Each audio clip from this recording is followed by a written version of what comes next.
importante. Agora, nós não podemos, na minha visão, nós não podemos deixar de considerar um outro ponto que é fundamental nesse um ano de conflito, nessa análise de um ano de conflito, que era a posição dissonante, a priori, da França e da Alemanha. Vocês lembram que os dirigentes da França e da Alemanha estiveram em Moscou, tentaram evitar o conflito, não foi apenas o chefe da Marinha da Alemanha na Índia que fez aquela declaração sobre ouvir também as necessidades da Rússia. Tanto França como Alemanha tinham uma visão diferente. A gente sabe que a Alemanha tinha uma necessidade maior, talvez até, no que diz respeito ao fornecimento de energia, recursos energéticos, gradativamente parece substituída pela Noruega, pelos Estados Unidos, por outros players, por outros atores. Pois bem, mas eu quero entender o seguinte, que eu acho que é fundamental para que nós possamos entender, inclusive, o pós-guerra na Europa, a consolidação da OTAN, isso até antes da queda da União Soviética, antes desse processo de expansionismo. A França e a Alemanha, comandante, aí passando pelo comandante, pelo professor Legene e pelo Zé Reinaldo, elas queriam entrar nesse conflito? Parece que não. Mas então por que entraram? Nosso comandante quer... Não, vou falar rápido, vou passar para o professor.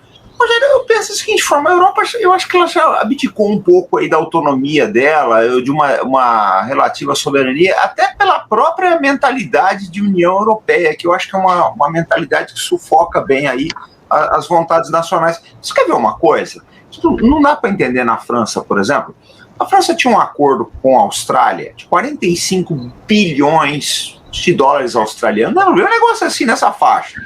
40 bilhões de dólares aí, vai.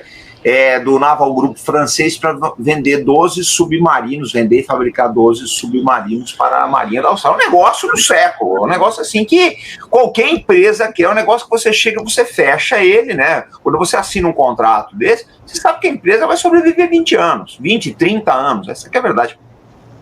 O Biden foi lá, né? Cancelou. Fez a cabeça do governo australiano. O governo australiano rescindiu esse contrato. E o governo francês precisou tolerar isso. Quer dizer, olha quantos empregos a França vai perder com isso, quantas fábricas ela vai fechar, quanta gente vai ser demitida, forma de desprestígio, uma série de coisas. E eles continuam aceitando essas imposições americanas. Quer dizer, você chega à conclusão que a gente não sabe mais. Esses governos que tem na Europa são governos fantoches. O Macron, aquela moça da Finlândia lá que foi pega dançando aí, a Kaja Kallas ali, aquela moça da Letônia também, ou esse da Inglaterra aí, o Sunak, não são governos, o Scholz, não preciso nem dizer, né? O salsicha de fígado, não são governos que representam os interesses dos seus países, dos seus cidadãos, a vontade nacional. Eu acho que é um problema, assim, geral da Europa. Eu acho que a vontade nacional ela já acabou. Esses caras estão ali para representar outros interesses, né? Outros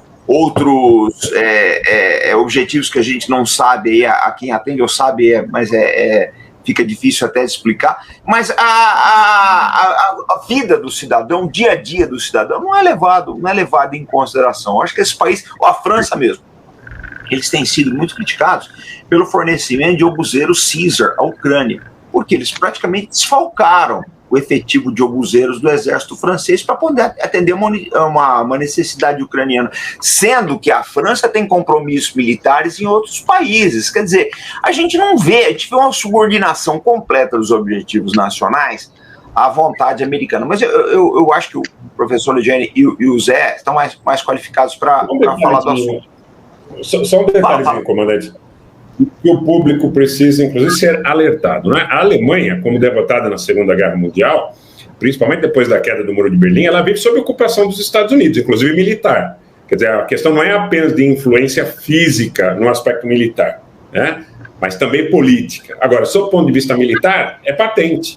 Os Estados Unidos venceram o conflito e ocuparam.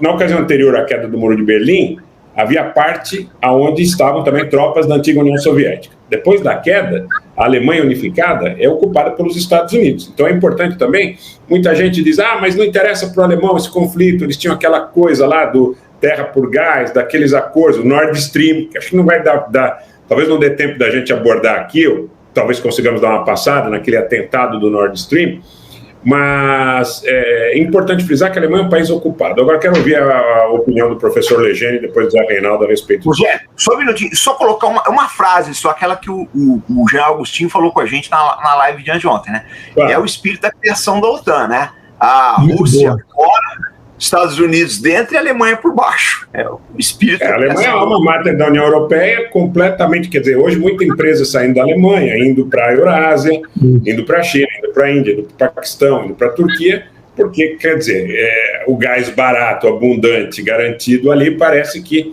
não é mais a tônica, pelo menos do ponto de vista do custo, né? Se não há problema ainda de escassez, provavelmente não haja problema de escassez, até reformando um pouco do que foi dito anteriormente, mas o preço é outro, a perspectiva é outra. Então, é importante também frisar esse aspecto.